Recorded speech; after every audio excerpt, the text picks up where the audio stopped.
So, what's up, everyone? Welcome back to the Crafted Edge podcast. It's kind of been a Hey, minute, been a while. but Been a little bit. yeah. But we got Mr. Jason Tippy and Mr. Don Watson here with us. How How's y'all it going, doing? guys? Doing good, Bubba. All right, and Doing so good. yeah. Old Tip gave me a call and said, "Hey, man, you want to try to hop online and do a little show?" And said, "Yeah, man, why don't you give Don a call and see if he's available?" So got everybody back together, and it's good. We're It's getting good. the band back together. Yeah, it's good to see everybody. It's kind of been a minute. Everybody's kind of been busy with life, and Yeah. Life happens yeah, at full speed. full speed. At full Yep. speed. Yep. Yeah. So But what you been up to, Joe? man, just work right now. Been doing a little other work as far as craft. I hadn't Yeah. touched anything knife related. It's been this August will be a year, so. But I'm still doing leather, making belts, wallets, Bible covers, stuff Yeah. like that. It's cool that I kind of took to leather when I started knife making. Everybody thinks I was leather making before I was knife, but I started them at the same time. So, Of course you did.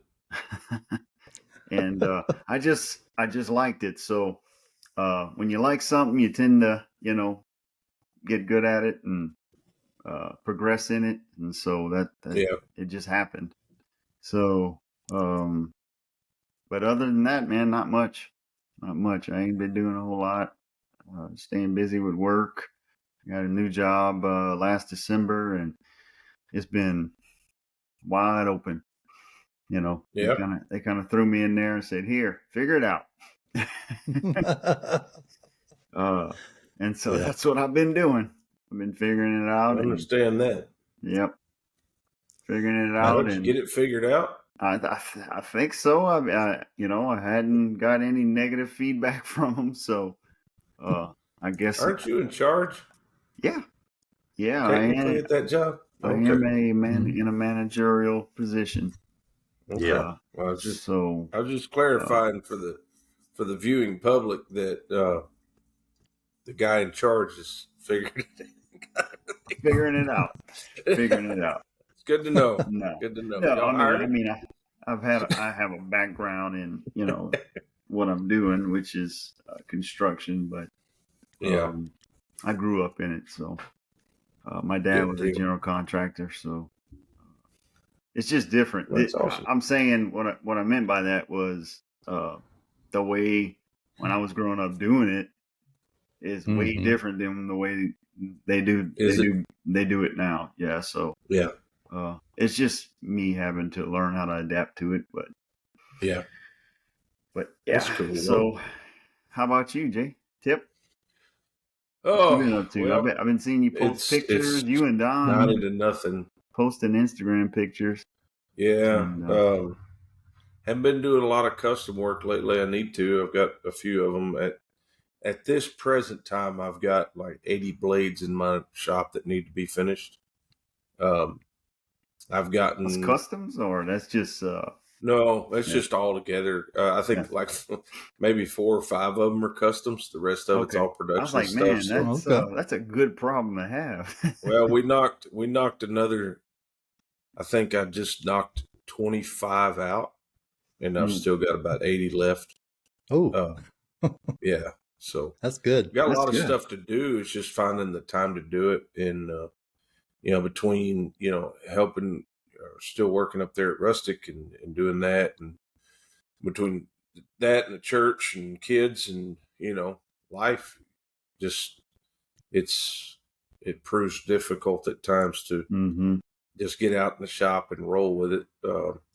That's why It's just one of those things, and maybe we between should. that and injuries. We had a few of those the last couple of weeks.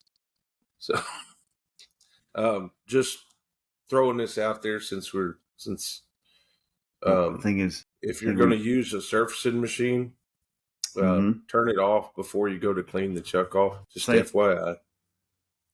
I think we're having some technical difficulties. Yeah, I think Tip's in and out a little bit. Still here? we can hear you, Tip, but I think the internet's cutting in and out. Probably. Yeah. Probably. You're good now. Go ahead. Yeah. No. Go. What was that No, I about was a just chuck? gonna say if you ever go to clean the chuck off on a surfacing machine, turn the spindle off first, because it doesn't care if your finger's in the way or not. Man. No, it don't. And even if it's on the tough part, which is your fingernail, it'll go right through it. Mm. Oh yeah, man. So where'd you have it? Where'd you have it set? You were pulling like 4,000 or 5,000 off. You didn't. Your finger didn't get hung up in it under it, did it? No. Between the So table what and happened? the wheel. No, I was changing jobs out. I had a set of ranch hands. We did a run of stainless ranch hands, or in the middle of a run of stainless ranch hands, and I was pulling one set off and was about either flip them over or put another set on, and I'd run the chuck all the way forward and just left the spindle running, and I needed to wipe all the grindings, shavings, and everything off. And when I did that, I ran my hand with a rag, and I was trying to catch the back end, and that the wheel caught my fingernail, and it went right through it down into the nail bed. So that was not pleasant. Not my most proud or shining moment. And then yesterday, I got into. I was doing cleanup on one of these. One of my foremans, our big camp knife, and was using the contact wheel and went a little too far, and it caught the edge and just ate into my thumb. So darn, buddy. Ouch. It's been a good week. Yeah. Well, we spoke about an episode on safety, so yeah, I'm gonna have to go back and listen to that again. Yeah, you might. I was fixed to say, Tip, you might want to listen to that one. I won't even tell you what I did with our laser. So yeah. Oh boy! I think you got a new laser, man. I like that. Yeah, I like that. That's pretty cool. That is one of the funnest and coolest and scariest machines I've ever had the privilege to use. What brand is that, Tip? It's a Galvo. It's a 60-watt fiber laser. Yeah, 60 watt. Wow. Yeah, that'll. It's pretty cool because we can cut through stuff. That probably. Oh, it will. It'll cut leather. It'll engrave it. It'll set it on fire. Yeah, it does all kinds of cool stuff, and I'm working right now on getting everything dialed in to start porting barrels, like gun barrels, different things like that, so we can actually cut through steel with it. It's pretty cool. Wow. Yeah, 60 watt. Yeah, that's good. It'll cut through pretty much anything you put down there, including your fingers. Oh yeah. Which I don't. So that's good. Come back looking like little air. Hey guys, how y'all doing? How y'all doing? Like, hey, it's good to see everybody. Dave over here. So we know what Tip's been up to, trying not to hurt himself.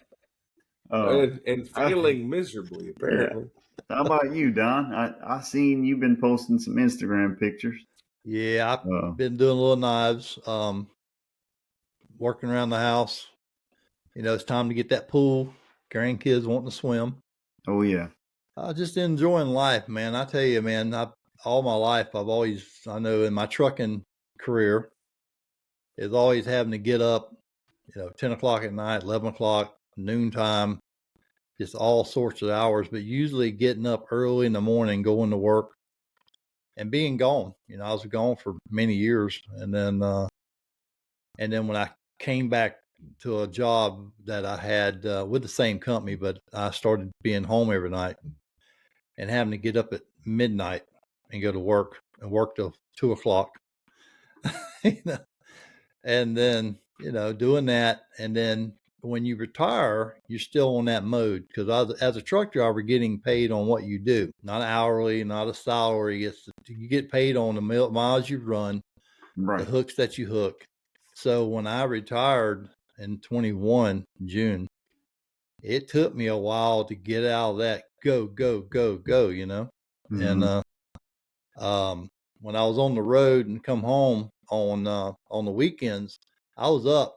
I was up at 6 o'clock in the morning because I was always taught, daylight's burning. don't burn daylight. Just get it done. Well, over the last year, I just kind of said, you know what, man? If I sleep in the 7 o'clock, I'm gonna sleep in the 7 o'clock. I ain't gonna worry about it. And my beloved wife, she says, I told her, I said, because she wakes me up or whatever, because she's up early. She goes to bed early. I go to bed late. She goes to bed early. She's up early. And I just said, I said, get me up at 6. And she asked me one day, she goes, let me ask you a question. Where you got to go?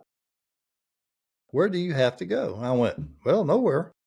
She goes, what difference does it make if you slept to 7? I said, it don't.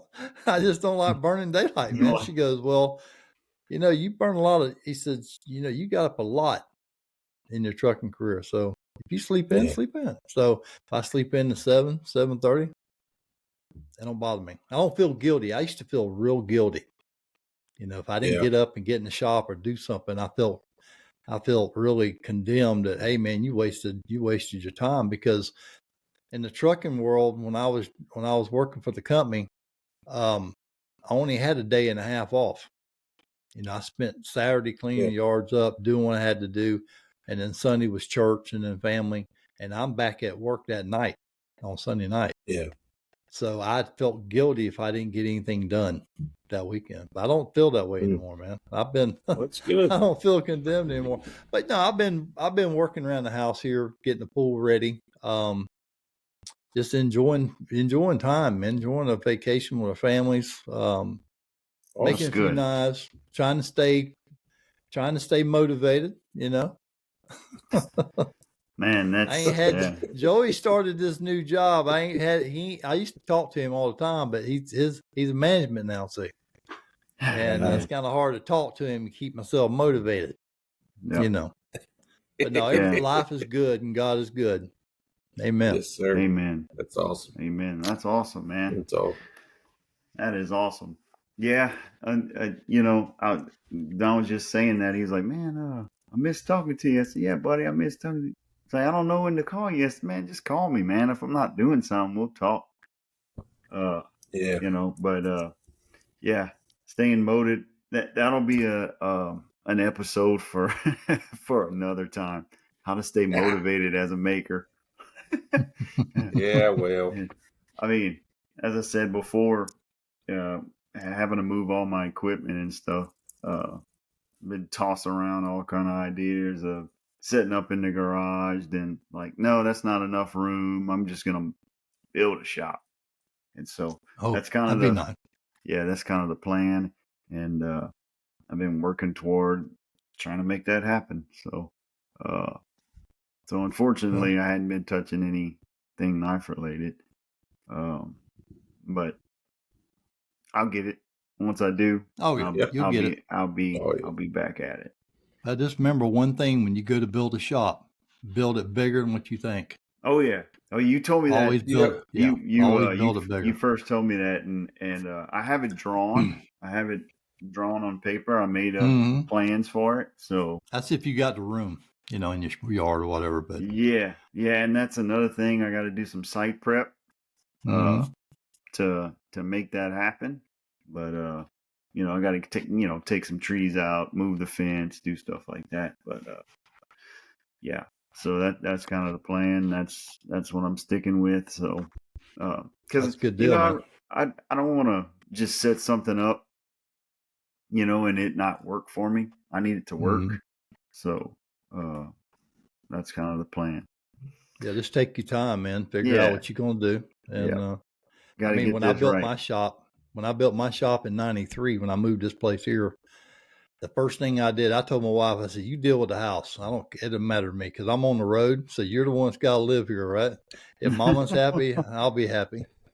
But the first thing I did, I walked out the back door and I started pacing off.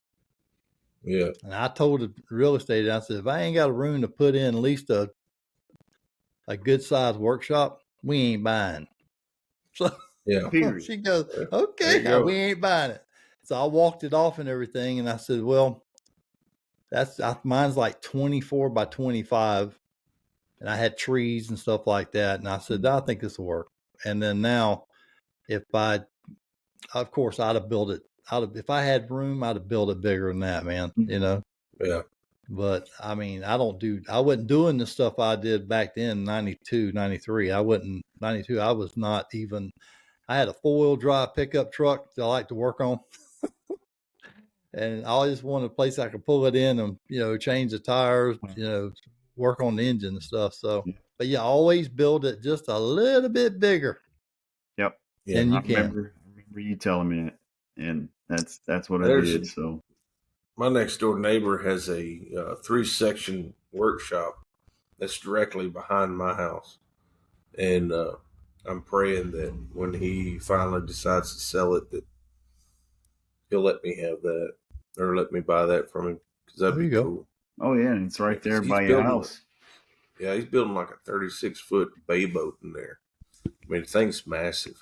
So Oh, aluminum bay boat. Yeah. no fiberglass. Like Oh, he's really? doing all the fiberglass, everything himself. Yeah, Oh, wow. it's crazy. Wow. And then he's also got a 5th wheel in there, and then the last section is just for storage that he uses. It's crazy. It's huge. It's bigger than my house. Oh, that's nice. That's what I'm talking about. So That's awesome. I'm hoping that when he decides he's gonna sell that, it's like, hey, look, I just want to buy the shop. The property it sits on that connects, because it butts up against my property. That's all I want. The rest That's of it, you it. can sell it to somebody else. Give me that. Yeah. That would be cool. Carve That that would be little chunk nice. out. Yeah, that'd be nice. Oh yeah, throw a Welcome. few NCs in there and Mm-hmm. hire some folks and turn them loose. And welcome to the new Tippy Custom. There you go. Bull. There you Joey, go.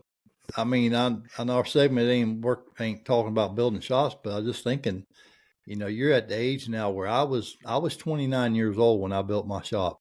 Mm-hmm. And I didn't know. The only thing I did is, I was gone all week, but I wanted somewhere. I had a 4-wheel drive pickup that I restoring, and I was wanting somewhere I could get out of the rain, because that old country boy down in Florida, man, who had 2 oak trees you had to work under. You know what I mean? And I said, I don't want to do that anymore. But I was not a woodworker. I wasn't wood turning or knife making or anything back then. I didn't know, but if I could go back, knowing what I know now, at least you're old enough now, you know exactly what you're gonna do. You weld. Yep. You probably do some machinery work. Yep. You do some woodworking work, so you have a good understanding now. Yep. Than I wasn't at 29 years old. I just wanted to build a building. Yeah. let's just build this. Just build it. Yeah, get it done. Yeah. Yeah. So That's cool. Yeah, good deal. So yeah. Well, let's instead of talking about building and all this other stuff, we actually talk about knives. Okay. Yeah. So I think we're going to touch on fixed blades versus folding knives. So Okay. Now that's the All topic right. tonight. And so I started to build a folder, and just never got to that. Yeah, I still got it. You need to get that. Yeah, never got to been what, 2.5 finish years? it off, like really Yeah. finish it. Yeah. So most of the knives that I ever made, they're all of them, they're all fixed blades. So Yeah. I can't really attest to any of the folders, but I don't think Mr. Don Watson either can touch on folders. Not to speak for you, Don, but I just never seen a folder come across your Instagram. No. Honey, get my mouth. Get my mouth. When it does, we're going to celebrate. Yeah. So. But no. Yeah, it'd be a good topic, though. It's a good topic because there's a lot of guys out there thinking that this is a stepping stone from fixed blades into folding blades. Folders, it's a good stepping. I think it's a real good topic. I think a lot of it is it's not knowing what needs to happen in the shop. And it's kind of like I was having a conversation with a guy I work with the other day about sharpening. I said, it's all about geometry. And of course, y'all know this. And most of the people watching the show know this. Once you understand the principles of it, it's easy. but it's getting past the mindset that, this is a whole nother niche that I've got to learn. But all it is just learning the physics of it. I mean, that's all. It's just physics. That's it. It's just physics. just physics. Just physics. But really, it's once you get the process down, it's actually just really it can be very, very simple. Mm-hmm. And of course, then we get into, what's acceptable on the folder front and what's not acceptable. It's just the same as fixed plate stuff. It's like, well, is it really a custom if you get it water jetted out, or if you use the CNC and all this kind of stuff, and you can, I mean, Oh, we we've can had argue those those arguments all night. before. Yeah, Yeah, we've had those arguments. I mean, look, if it's being touched by your hands, regardless if the blade was water jetted and you didn't sit there for 30 minutes at the grinder grinding the yeah, profile out, I mean, that doesn't matter. right, None of that matters. If you get it water jetted, that just means you're smart. That's it. That's all. That just means you're smart. Yeah. You're not. You're delegating and the work. So yeah, you're not eating up money and abrasives sitting at the grinder or time. right, Yep. right. And so, Well, and you get to the place where you're doing more than, we've talked about doing batches and doing production and all that kind of stuff. Once you start crossing those barriers, I mean, you've got to start utilizing the resources that are available mhm, to you. absolutely. If you want to do a run of 100 knives, you won't cut them all out by hand on a bandsaw, then that's great. But, you're going to have to go see a chiropractor, or you're going to have to, there's a lot of things that are going to have to happen in order for you to be able to be successful in doing Yeah, that. and I'm So, not saying the guys that do that are the ones that water jet. There's no, you do you if you can afford to get yeah. stuff water jetted, and that's Well, and I think really, just Joe, fine. the big deal is as long as you communicate with your customer and with the end user as to what they're getting, I don't Well, have an issue with it. yeah, and I You know, mean, is there really a difference? You just didn't spend the labor into profiling it. right? There's That's really it. isn't. Well, But you still got to grind it. Yeah, yeah, I mean, Still oh got to yeah, grind it. Still got to, put the handle on, grind the yeah. handle. I mean, fix the not Oh handle. yeah. necessarily. Well, All right, all for right example. now. All So, right for now. example, all right, Yeah, oh yeah. You can so have everything we machined talked and about folders yeah. and fixed blades, right? So Yep. this is our new folder, Oh, let me right? look at that. Now this is a production. Hmm. You see my Production TC folder. logo in Yep. there, Yeah, I see it. Okay. right? Yeah. We've got titanium pocket clip, Mm-hmm. Okay. titanium liners, Mm-hmm. titanium standoffs, right? And nitro V stainless All right now. blade, Mm-hmm. Watch out. I right? like that So finish you put on it, where you know it's how we did that? dark at the edge and it lightens up. You know how we did that? Oh, With my laser. so Mom you and just Believe done. it or not. kind of shadowed it all the way from the edge up. Yeah. So one of the big deals with your laser is going to be focus. So you can actually polish and heat color with a laser. So we were running tests, not to get off the subject, we'll get back to folders and all that stuff in a second, but you can actually paint colors in titanium engraving with that laser. It's pretty cool. We'll have to do another episode on that one of these days. Yeah, But absolutely. Was you worried so about hurting the heat treat on that knife? no, so anything that we're pushing as far as heat goes, everything's is still you're able to touch it as it's Okay. burning. Now I All don't right. recommend it because if that laser hits your finger, It could hurt you. Oh, yeah, things happen. that's a hospital But trip, no doubt. yeah, so it's not, we're not having any issues with the because it is a surface treatment. We're not having Mm-hmm. any issues with the temper. But almost everything on this knife was not done in my shop, other than Yeah. The That's design was done in my shop. The heat treat was done in my shop. The finishing and the assembly was done in my shop. So what we did is we work with a machine shop because I can afford $1.5 million mill. Um, so there's a couple guys and we'll talk about their guys out at Misfits Machining. They're out in California. Some great guys, Brandon and Matt. oh cool. They're out there And where our buddies Eric and Kevin That's are. yeah, right. yeah, Yeah, Yeah. yeah, that's they're cool. they're a little. They're about an hour, I think, hour and a half from them. But It's cool. they we sent them. We've been in contact with them for a while now, and we sent them our design, and they prototyped it, sent it back. We did some tweaking, a lot of phone conversations, and so they sent me the designs for um, the blanks, right? So, and then we sent those designs to New Jersey Steel. They Okay. water jetted out our blanks. So the blanks that came in for the blade doesn't look anything like a blade. Um, but it's, we have a plate that mounts into the mill, and those blanks mount to that plate, and they machine out our blades, right? And then they send them to us. We heat treat them after machining because it's really hard to machine at 64 Rockwell. Um, and So so the just just got a question. So the blanks sure. are preheat treated, and then Mm-mm. they're machined. The So blades. no, we No. heat treat after machining. Okay. Okay. So we bring the blanks into my shop and we surface grind them, right? Get them down to Okay. thickness. Then we send them out to our machine shop.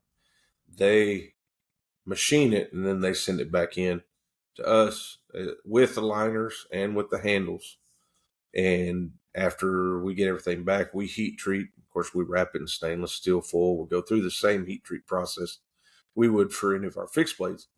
Um, and then we go into finishing and assembly and fit up and all that kind of stuff. So there's a lot that goes into it, other than oh, you just got parts from a machine shop and you just put them together and then you sell them for however much.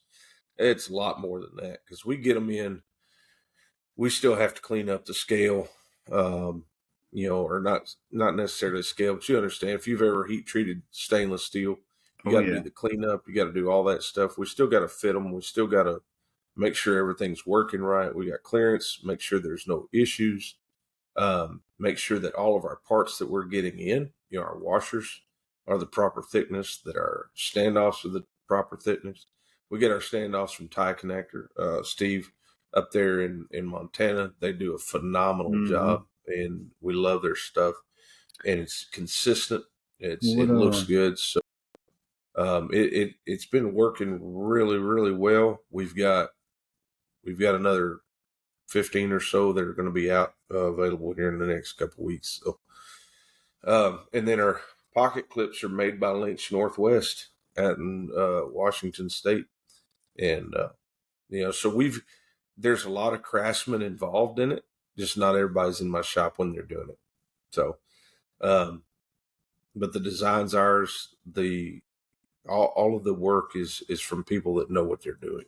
It's It's actually a made great collaboration and project that we've been really super excited about. I mean, yeah, Don. it's made in USA, baby. Yeah. Completely. There you Yeah. go. That's good to hear. That's good to Completely hear. Yeah. made production folder Yeah. made here in the It's USA. been a pain in the butt. For But you lack of a better term. finally came. Yeah, we got half of them finished. We got another half I've still got to Yeah, heat treat that's awesome, and do man. all that. Now, So Um, it's pretty cool. that does so raise a question, though. One question. Sure. And I know maybe this question I have is when you heat treat that blade, your blade for that, and number Mm-hmm. one, what's the thickness? yeah, I was gonna ask So him What's the that. thickness? What's the stock thickness on the blade? so on the around the pivot, it's 130 thousandths. 130,000. Okay, that's pretty Yeah. good size. On the edge, it is. Give me a second. I think we got it down to 5. 5 thousandths. Yeah. Mm-hmm. Now, So are you not to just another quick question: Are Yeah. you grinding? You grinding the blades in house, or are they that Blades are you? machined. Oh, they're machining them. Okay, now I understand. Yeah. All right. So they're Yeah. machining bevels, everything. Yeah, Don. Yeah. Another listener's question. So you're doing the heat treat. Yes, sir. So you're heat treating these blades with a 5 thousandths edge. Do you have I any believe it's issues 5. with, It might be 8. say, I'd have to go back 8,000? and look. I mean, still, that's pretty thin to heat treat at 1950 Yeah. or whatever you're doing for 15 minutes. Are you having any problem with cupping or warping? Yeah, because We've had a 5,000 is few thin. that would kind of try to walk, Mm-hmm. and we're able to, and it was a weird little deal. Most of them, they're dead nuts centered and they're straight. We've had a few that the tips tried to walk over to Mm-hmm. one side, Mm-hmm. and it really not entirely sure. I think really what it was we didn't get it clamped into the aluminum fast enough, Mm-hmm. and it might have pulled one way or another. But going back into our tempering process, we were able to bring that back, and everything's holding true. So And yeah, with the machining process versus hand grinding, that edge is way more consistent. oh yeah, Oh, yeah. oh yeah, Just to say they that yeah, the edge would be it's going to be more consistent with the machining than it would be than oh you yeah, sitting at the grinder taking little passes, trying to get the edge down to 5 thousandths oh yeah, amongst the whole edge. And yeah, so that's interesting. So I was going to ask you that if but Don asked you if you were yeah. having any kind of difficulty with cupping, warping, because Well, and five that's thousandths is, man, that's nothing. I mean, 10 yeah. thousandths I is have to pretty. check it. Like, Yeah, I mean, it might be you know, 10. I'll have to double check because I've still got some that I've got to and the heat good treat. So thing about I'll check Nitro on it. B is it can handle it. Yeah. It Oh can yeah, handle we it. haven't had any. And edge And retention has come out like ridiculous on these things. I've yeah, been have just you Rockwell tested super it? The blanks? 63 is what Yeah, we were getting pretty yeah. yeah. consistent. That's what we got on the Give or Nomad. take, So your heat treat give or take recipe is, half. Yeah, yeah, we got it it's nailed down pretty good. nailed And down with Nitro and that Yeah. B. Yeah. now Tip, that folder, that's a full flat grind, isn't it? Is that full flat grind on that? Yes. Yeah. Yeah. Mm-hmm. Okay. Mhm. That makes it Yeah. even You'll harder. see. That makes it harder to clamp too. Yeah. Yeah. To clamp in, you know what I'm saying? So Yeah. yeah, it's. I don't know if how much y'all can I can see see that, it. Yeah. but yeah, it's there. That's So, crazy, but man. they You look yeah, at and it she and you're like, it don't even look like a machined blade, but you know, yeah. it's crazy. That's one of the cool. Going back to what we were talking about earlier with the laser, it's a pretty Mm-hmm. cool. And it really what it came from was trying to clean them up, because you got 20 blades Yeah, and like anybody that's descaling run them, 20 blades, you just like, yeah, we're just like, there's got to descale be an them. easier way. And so I was on the laser, and I was doing a cleanup pass on another project I was working on, and some 3D engraving, and I run a cleaning pass, and I thought, I wonder what those blades would look like if we did that. So we grabbed one, or I grabbed one, Leave it threw it up to on there, and I was Tippy, like, dude. man, that's cool. And so we're like, we'll do them all like that. so we just I ran like with it. Now it takes, and this, but here now think about this. This is the beauty I think of our industry and what we can come up with, and what this is just.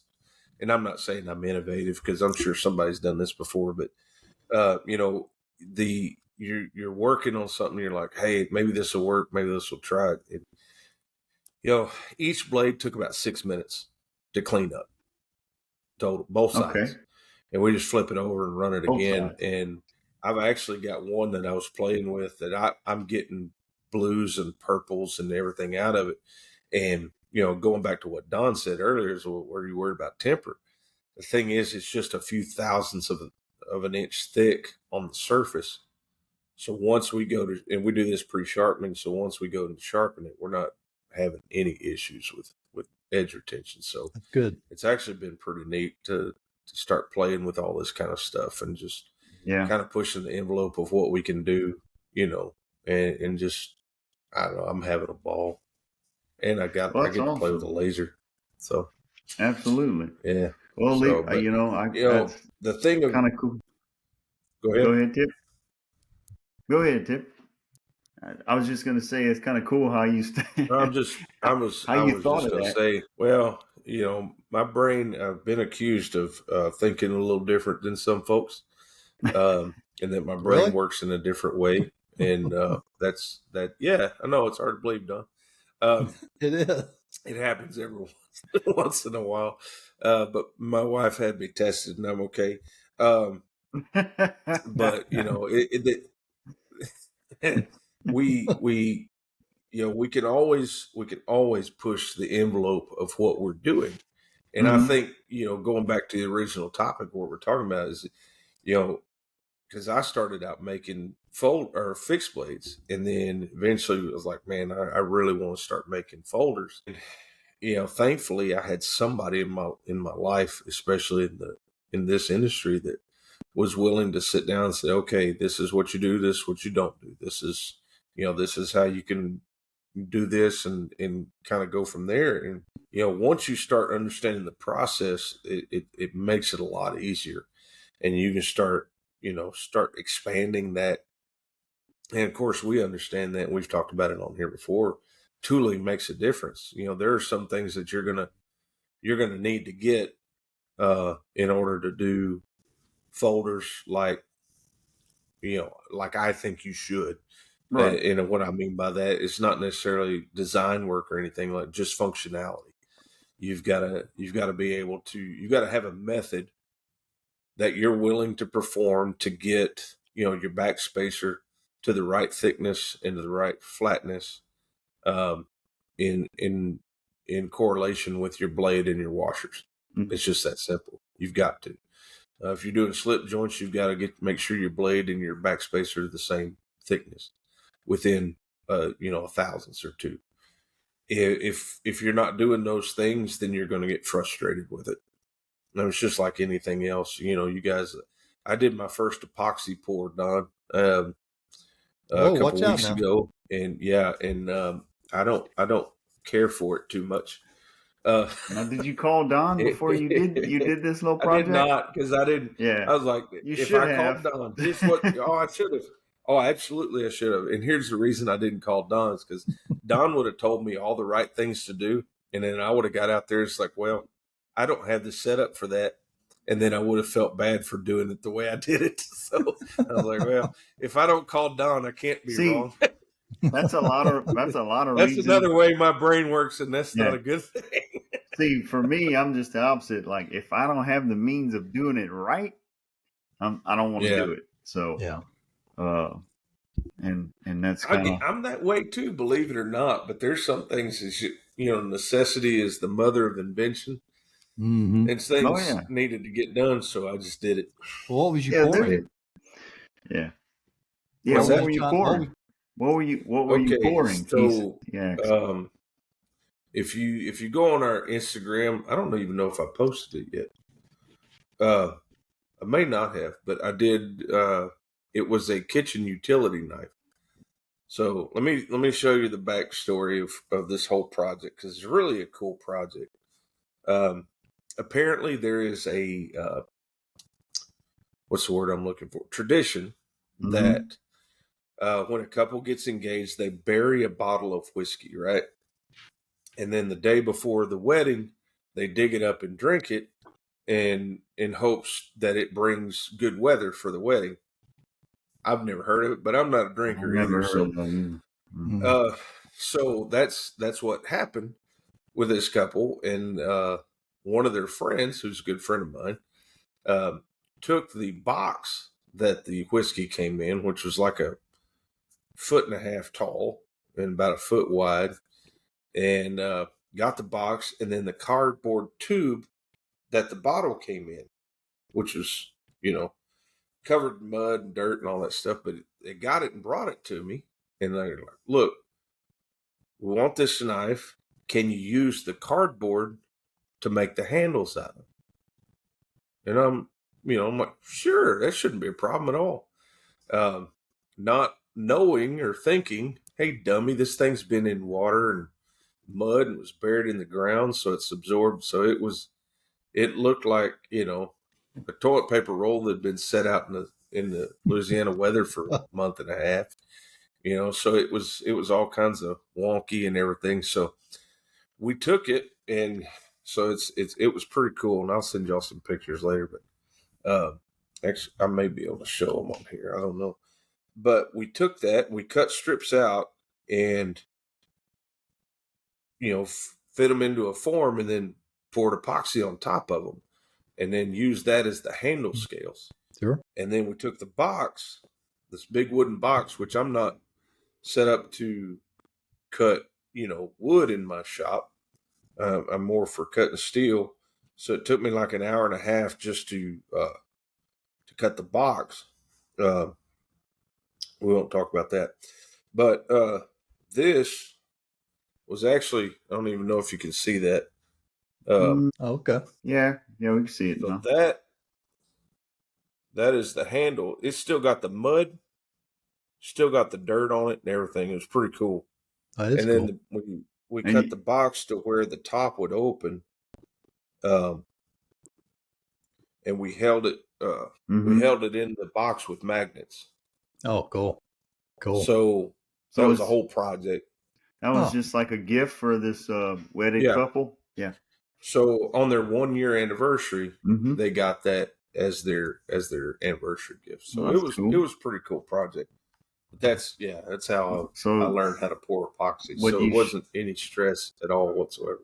So what you showed the audience was one version of your fixed blades that you utility kitchen knife. Yeah. Pretty cool. I like that handle. Yeah, it was a pretty neat deal. Yeah, I'll call Don and we'll talk about epoxy. Yeah, Don. Whew. Don is that's the guy, man. You talking about Don stabilizes wood, so he's familiar with using those epoxies. He even does those. I actually have a blank from him of I think it's maple burl and like this Tiffany blue epoxy. Yep. And really? I'm one of these days when I get back at it, I'm going to put it on a kitchen knife. So that's That'd be good. Yeah. That'd be nice. Yep. Yeah. But he sent me some.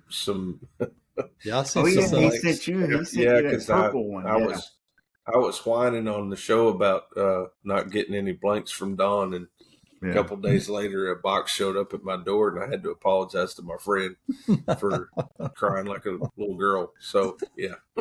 Oh, and they turned out beautiful. They really did. I put them on a longtail skinner. I remember that. Yeah, I remember when you posted those. So how about you, Don? And you fixed. I'm sorry. Go ahead, Jason. No, you good. How about you, Don? You got some fixed blades for us? Yeah, I do. I got a few. You may show them. Yeah, I'll show this one right here. This one I just got done. Y'all can see it's got a little. I like that. It's kind of. That is a cool little EDC. Holds in the hand. Yeah, when I look at it, just a real cool EDC blade. Vintage Makara. That's Nitro V, you said? Yeah, Nitro V. I think that's all Don's been using is that Nitro V. I got a little bit of 8670. Yeah, well, I haven't done no carbon steel in a while, man, because I said, you know what, I'm gonna step over and start doing more stainless because a lot of people don't, some of the guys I sold knives to, they complaining about the patina no, the guys that I sold my carbon steel knives to, majority of them wanted carbon steel. They didn't want they have a stigma of stainless because they're thinking it's hard to sharpen. We're talking 30 years ago, and now it's made now. They have sharpeners now, diamond sharpeners can sharpen them back up where you want it. But I just bought one. I just bought some diamond stones to sharpen my swivel knives for my leather work. Man, and on the money. And perfect. and the guys that buy that want a carbon steel, they know how to use and they take care of their knives. Mm-hmm. A lot of guys that buy my knives, a lot of people that I just figured it'd be in my best interest to just do stainless. Well, So, I think you made a good choice, Don, because over there in Central Florida, where you're at, and it's pretty hot and humid, and yeah, you know, uh, it's pretty hot and humid, and so yeah, stuff it's kind of like over here in Louisiana. It's just real humid, and summer times are hot, and people Wreak are havoc on a blade. sweating salt and water, salt a lot of water, salt water. yeah, So, a lot of sportsmen over Don, I here. got a question for you. Yeah. So, on your Nitro V, do you have any issues with rust or patina or anything like that down there? No, I made And one. there's a reason I'm asking that. Okay, I just cleaned up a knife for my daughter that I made her a kitchen, a 4.5-inch chef knife. I made both of them one. And so the other day she called me and she goes, "Hey, I'm coming over to see y'all." I said, "Can I bring some knives to sharpen?" I said, "Sure." And she brought the one. I mean, she had it for a year and 5 months. And I said, and I seen that she had. I showed her how to roll them up in a towel. That way, put them in the car, roll them up, secure them. And I pulled out that knife that I made for her, and I went, and I seen little spots of rust, just a little bitty spots. Yeah. And the first thing I asked her, I said, "Have you put this in the dishwasher?" "No." "How about my son-in-law? Has he put this in the dishwasher?" "No." Well, I mean, and she said, "No, Dad, far as I know," because she works now. So she says, "I don't know if he has not," but I went in. All I did is went in with some steel wool Just kind of buffed it up. and buffed it right out, got it right Yep. out, and then I went in and sharpened it. And I told her, I said, "Man, this thing's lasted a good while." I mean, of course, the blade, the edge of it was the edge wasn't there hardly because she kept using it, and that's the Yeah. thing.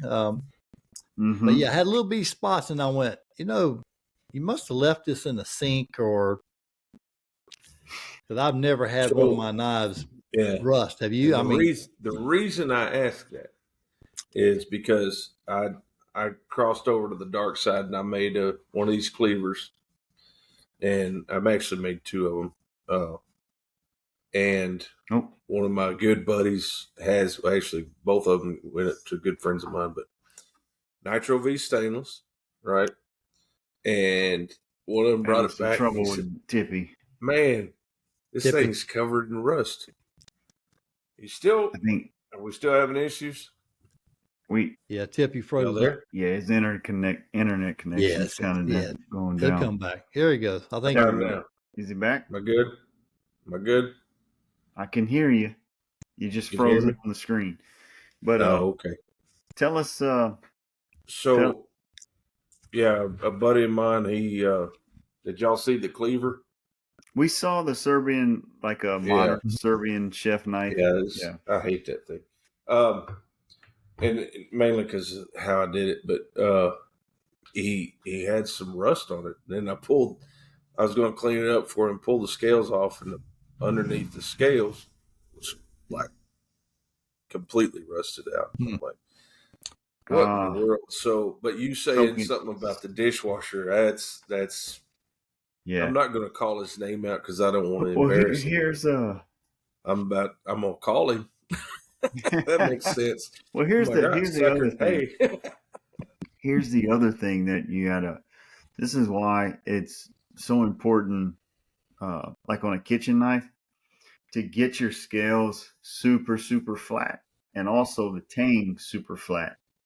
Mm-hmm. That way, when you put the scales on, because here's the thing, people, when you sell knives, you may suggest something to someone.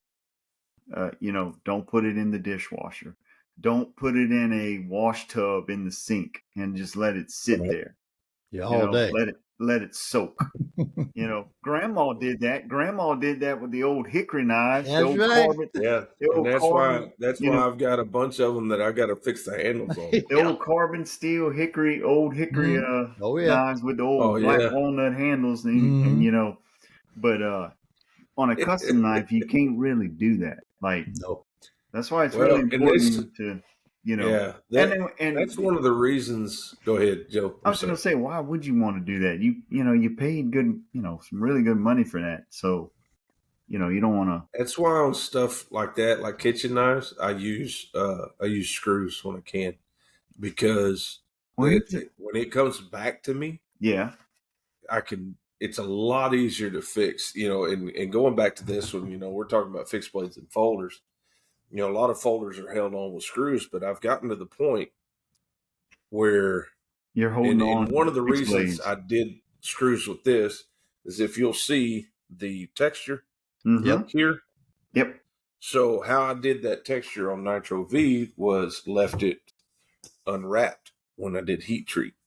So they got a bunch of And oxides on it, and oh yeah, it's just crazy, yeah. and it looks great, which is the look I'm going for. But uh, I've got one customer, and these were cut from the same piece of steel. One customer doesn't have any problems with the other ones having rust issues, Hmm. and it's to me, and like I said, I'm not going to embarrass him. He's a good guy.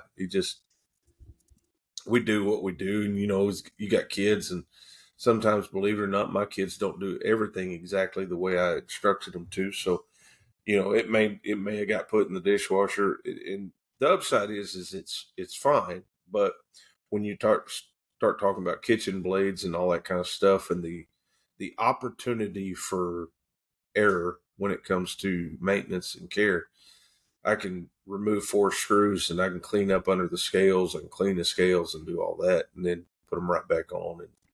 And we cut out the cancer that is oxidation on that blade. So that's one of the things. If we're talking about fixed blades and folders,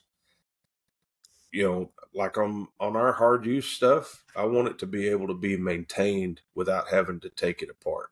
Yeah. And Yeah. what I mean, like taking it apart where I got to destroy a set of handles. Now Mm-hmm. that's just me.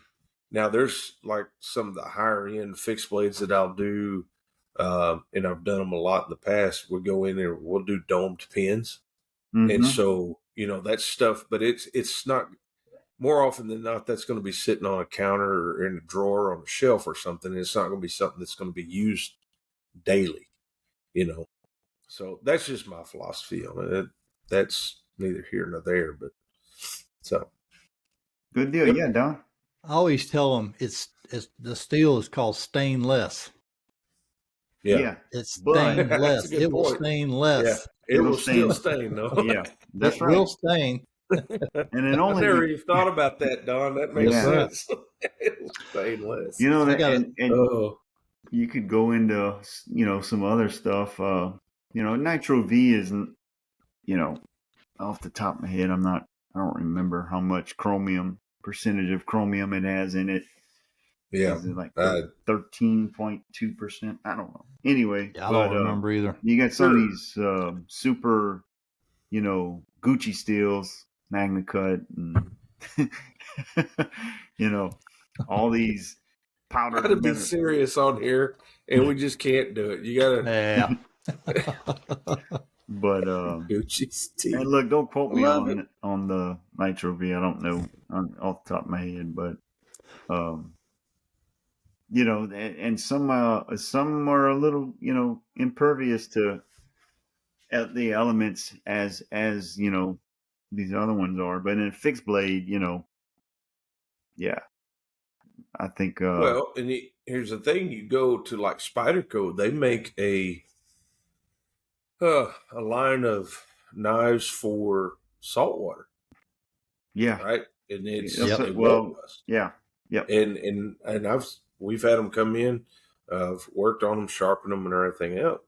They won't rust, but Is that they bowler won't steel? hold. They Yeah, won't have the edge retention that a lot of other steels have steels have. because you can't heat treat them to certain rock wool. You can only get them. I think it's like maybe just in the 40s, maybe, Oh if I remember wow. right, because we went and did some research on it, which is still hard. I mean, relatively speaking, you Mm-hmm. know, 40 something Rockwell, because carbide's only rated to cut up to 42 Rockwell. So in the 40s, Rockwell is still hard. It's just not close to what the industry You pushes as some the norm. tungsten carbide? Mm-hmm. Yeah. Yeah, Yeah. they only recommend you cut that you machine steel at a up to a 42 Rockwell with carbide. Mm-hmm. So if you're over 40 or 42 Rockwell, they do not recommend using. And when I say they, I'm talking about the manufacturers Right. of Of the the cutting tools. yeah. Do not recommend you cutting anything over 42 Rockwell with carbide. At that point in time, you should be going to uh, a diamond cutting tool, Mm-hmm. which is why in a lot of instances, when you go to sharpen a stainless steel blade, whether it be fixed or folder, it's a diamond stone that's Stone. going to work best for it. Yeah. So Talking about fixed blades, creeping up on 57 minutes here. And yeah, Don, I know you got some fixed blades sitting on your table right there. You want to show us a few of those? yeah, Yeah, this one here I did. It's vintage black micarta, and I don't know how old it is. I got it from Pops probably about 2 years ago. If you're gonna buy it, I mean, Pops has a big sale usually for Christmas time, and I think I got it a couple of years ago in the 12 by 12 sheets, and this is one of them. I didn't buff it out. I just went up to like love that. 1500, Man, that 1500. micarta that is That's nice. pretty. I like the It's real, micarta. yeah, it's real pretty. I did my own scale, red liners with the red liners, and then I did the Mm-hmm. back. I did the black. We have This an is unexpected guest. Dude, that yeah, firework is like I like that legit. firework. Yeah. yeah. It's This is beautiful. I have to give old Kyle a hand on that one. Thanks, Kyle. Yep. I bought his book, Kyle Daly's I book did on too. I firework, did too. Yep. and I really, but I like Kyle. He does I some even cool got him. stuff. I even got Kyle to sign it for me. I did. He signed mine. I believe he Oh, signed mine really? too. Yeah, he signed mine Yeah. too. I said, Yep. don't send it if you ain't gonna sign it. Yep. There you go. That's Yeah, Um, cool. that's just one thing I did. I I did saw one. this.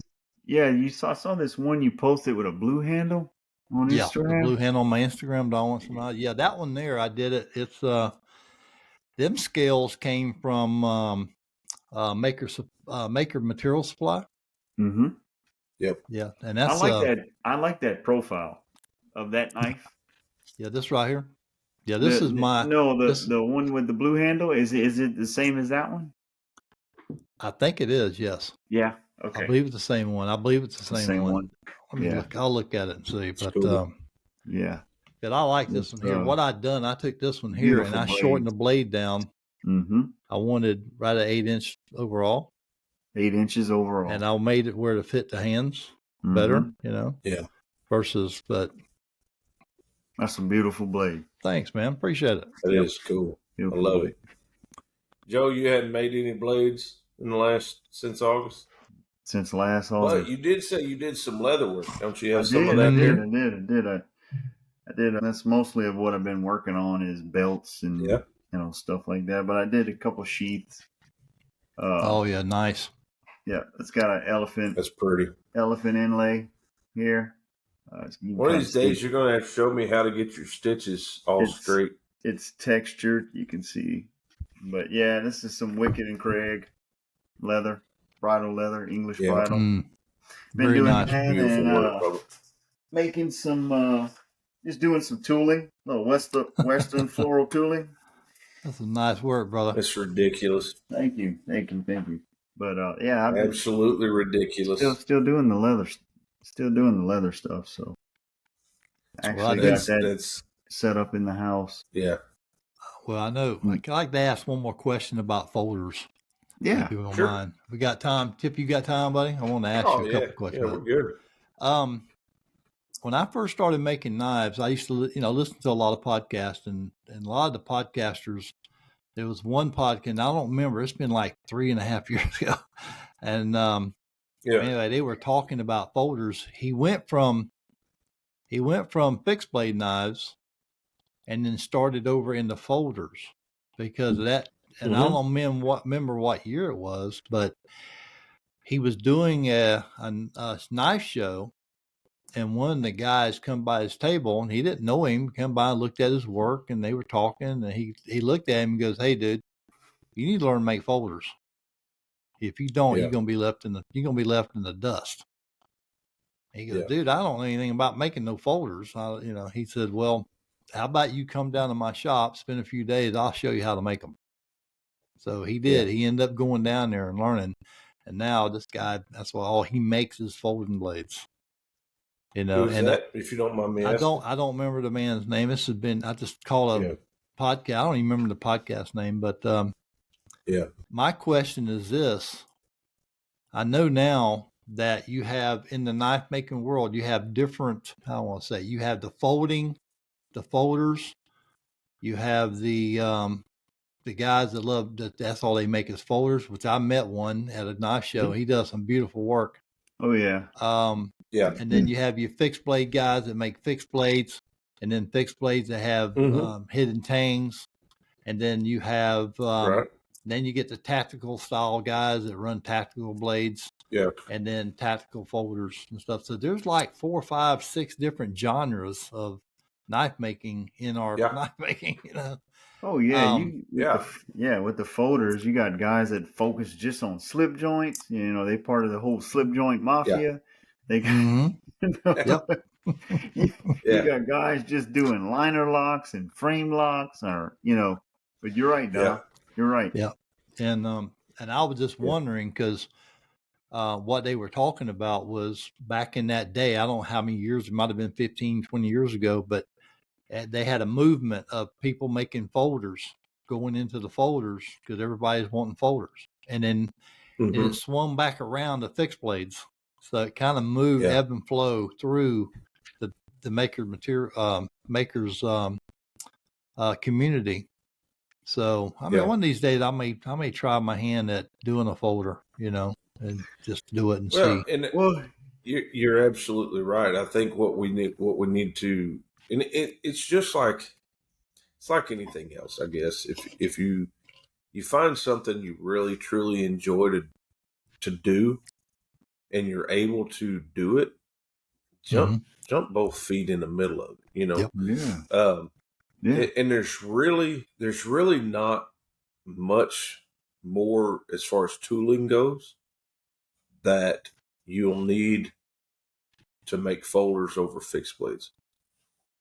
If you got a drill press and a good grinder, now you can get a surface attachment for your grinder. I mean, you got one done, I mean, so you don't have to go out and spend $8,000 on a surfacing machine. You can get a surface grinder attachment for what, $1,500, something like that, from Ameribraid. Yeah. And there's other companies that do that. We just like the guys over at Ameribraid. So you have the ability to, as long as you've got a good drill press and you've got a way to get your back spacers and your blade to the proper thickness and parallel, and you can do some basic math, it's not that difficult. It's really not. It's just taking that step. Is like, this is what I want to do, because you're right. There are, you get into slip joints, and I've only made 4 or 5. Well, I've done 4. I'm working on 5, and the 5th one has been sitting on my workbench for like 8 months.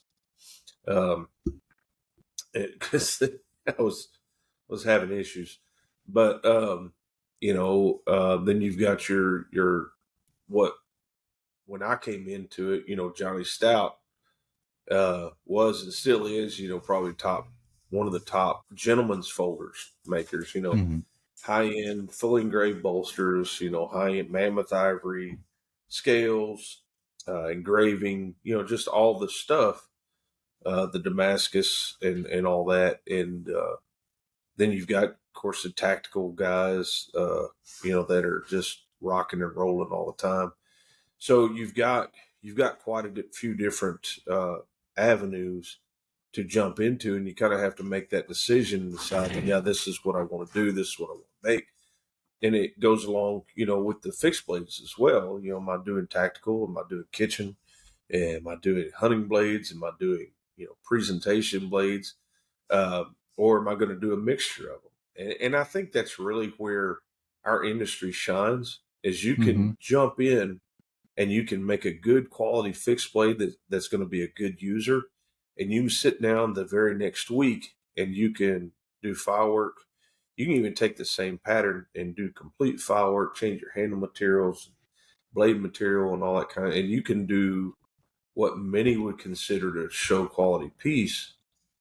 And it's the same. You're still in the same industry. Mm-hmm. You're just taking the skills that you have and you're applying them in a different way. You're making something that goes from something that you would beat up on a hunting trip, in Colorado, and you're turning around and you're making something that'll sit on a display case for generations to come.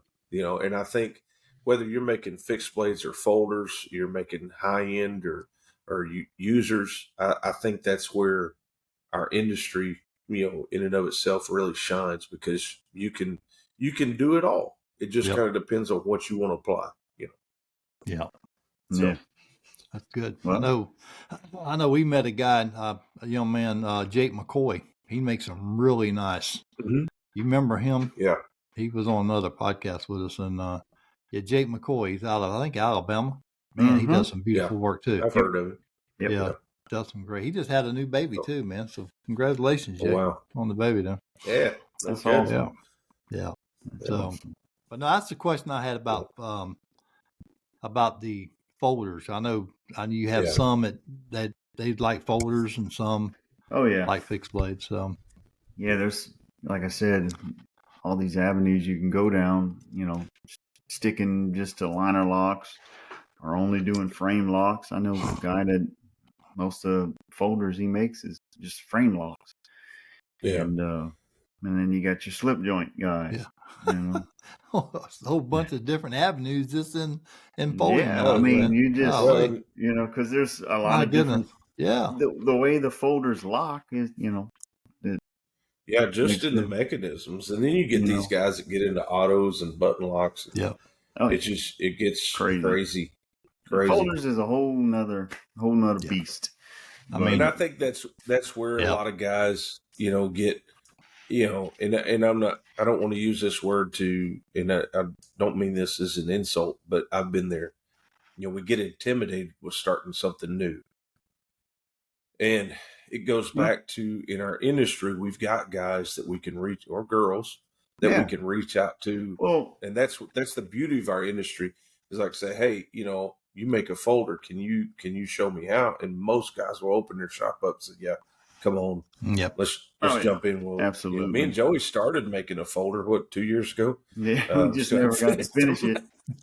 But In fact, I would have, the same one that we were working on, I pulled it out. It's on my workbench right I now. still I have thought I need to mine finish sitting in that box right there. But that. I got some So titanium liners and the blade blank. yeah, But we need to I finish would those. say to anyone that would want to do that, get into like folders, like get you one of those little kits that you got to put together, Yeah, Yeah, just and try it and and see. and play with it and see how a folder is made.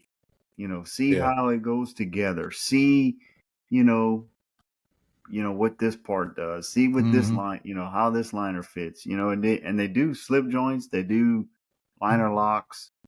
They do frame lock. that's actually how I got into making knives. You can Was just Yep. get a getting little kit and just kind of put it together. See how it yeah, goes together. See how parts function together. How parts meet and move and match, and you know, uh, do that. And you might say after is like, man, I think I'm just gonna stick with fixed blades. Yeah. you know, you know, you know, or May very well. I think I'm gonna try or hidden tang. you know, same Like, thing. never doing this again. You know, or you might say, "Hey, this is me. This is my groove." Yeah. I like doing Yeah. this. And I you like the go, precision stuff. Yeah. well, I mean, you go down and spend 5,000 on a nice meal, and you go, well, and you crap, I don't care. I Yeah. don't care nothing about making folders, man. Yeah. The yeah, thing is, right. and the reality is you can do it without a mill. Mhm. But it's just like anything else. Tools make a difference. I Yeah, will say that, yeah. Well, yeah, it definitely makes a difference. I'll tell you this. I was at a knife show, and a guy from me, he had 8 knives laying on the table. That was it. Yeah. And I walked over. Of course, I don't meet no stranger. I walked over, was talking with him. It's Hoss knives, HOSS knives. And he go, pick one up, and they were beautiful, man. They were spring loaded where you on the Ricasso you can push it back and flip out. Mm-hmm. And my good friend I've been knowing for 36 years. He's never. I gave him one of my knives, and he goes, he said, if you made, he said, I'm gonna tell you right now, if you made a folding knife, I'd buy one from you. I said, well, if I made a folding knife, you couldn't afford it. He said, what are you talking about? I said, you ain't gonna be able to afford it. You ain't gonna be able to afford it. So Right. he goes, Yeah. well, we'll see about that. If you make them, I'll find out. I said, okay. All Well, right. he came over to, I So did the show in Lakeland, over in Lakeland. I did that knife show. Him and his wife came over and visited because they live in Lakeland, Florida. I was talking with him. I said, you said if I made a folding knife, you buy it. He goes, heck yeah. He said, I like folding knives. I said, well, turn around and look right behind you. There's 8 of them sitting on that table there. He turned around, looked over at them, and the guy goes, hey, how you doing? He goes, pick them up and try them. Well, the lowest one on the table was $800. Ooh, It went man. up to $2,000. He Mm. goes, he looked at me, he goes, you was right. I won't be able to afford one. well, I said, well, I think he's Yeah, Testo, they man. they can get up that's there where in a lot of price, but people, and there is a lot more work to it. Like this is y'all seen nope. this. This is our ranch, and Tippy, this is stainless version of it. he's starting to break up again. Yeah, Well, breaking up a guys, bit. it's a Yeah, he's minute. breaking We up. got an hour and 30. He's Oh, there back. you is. See it? Yeah, this is our stainless I ranch hate to hand. break this party up, guys, but oh, he's back. Okay. Yeah. All right. Cool. So these retail for kind of a little blurry, over but 200 yeah, I see it bucks. now. A little over 200 Okay. bucks. Nice. This is the same material. Okay. These retail for $375, right? That's right around the And price mark, yeah. yeah, and you get into the custom world, like full customs. Like my pocket knives don't start That's what he till about was, full custom.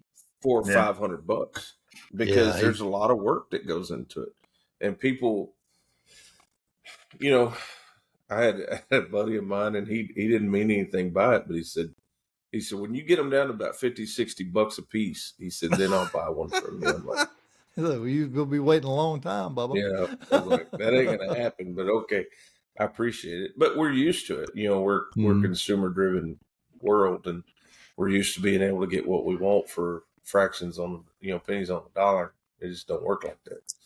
So Well, yeah. is Well, what I it know is. you said But yeah, something. You said something. You really don't need a mill to do that. To make Mhm. them really. Well, when I was talking to Hoss Knives, he retired sheriff down there, and he said I went down and I asked him. I said, "You have a mill that makes all these knives?" He goes, "Yeah, I do. I got a very expensive drill press." yeah, I said, "What?" He goes, yeah. "Yeah, I only do one little part on this knife that I need my mill. The Yeah, rest of it, I do not know yeah, how to work it. I don't know how to use this thing, so it don't do me no." yeah. He says, "Very expensive tool, drill He press." So, said, if you have a good grinder and you got a good drill press, uh, you can do it. You can even do it without a surfacing machine. It's a little bit more difficult, but it can be done. Yeah. Yeah. So, Well, guys. Well, I guess we'll wrap this thing up, brothers. Yeah, man. yeah, Any sound like a last good idea. thoughts? Well, last thought, None be that I safe could out there share in the on shop, man. social media or anything. Yeah, I'm gonna try not to set myself on fire this week or hurt myself anymore. There you go. Just remember, guys, you ain't got but 10 fingers. That's it. Take We're care doing of good. We're doing good. And with that, well, that way, gotta go.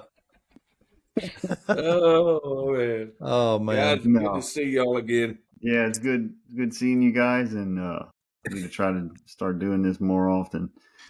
Yeah. But no, man, it's been a pleasure, and hopefully we can get back into the groove of doing this. And Sure. yeah, Absolutely. Well, y'all stay out of trouble, fellas. yep. And we Hey, appreciate. Yep. Go ahead, Mayor Doc. Braid. I want to thank Mayor Braid for being a friend to the show. Go ahead, Joe. Tell them a little bit about Mayor Braid, bro. Yeah, man. Eric and Kevin over at Ameribraid, friends of our show, and they've generously gave the listeners 20% off on all their accessories for their grinders. So Yep. Yep. Amen. that's you use Crafted Edge 20 in the promo code, and Yep. you'll get 20% Get your off. discount. That ain't Get you a bad. That's good. discount on That's all real their good. accessories. So we appreciate y'all, Kevin and Eric, for doing that. Yeah, we're probably one of the best grinders out there on the market. So, in my opinion, one of these days, I'm gonna get one. Yep, in my opinion. But yeah. Yes, sir. Well, guys, it's been a pleasure, man, and we appreciate all the listeners listening to us. And we'll see y'all next time on the Crafted Edge podcast. Thank you. Y'all take care, guys. God bless.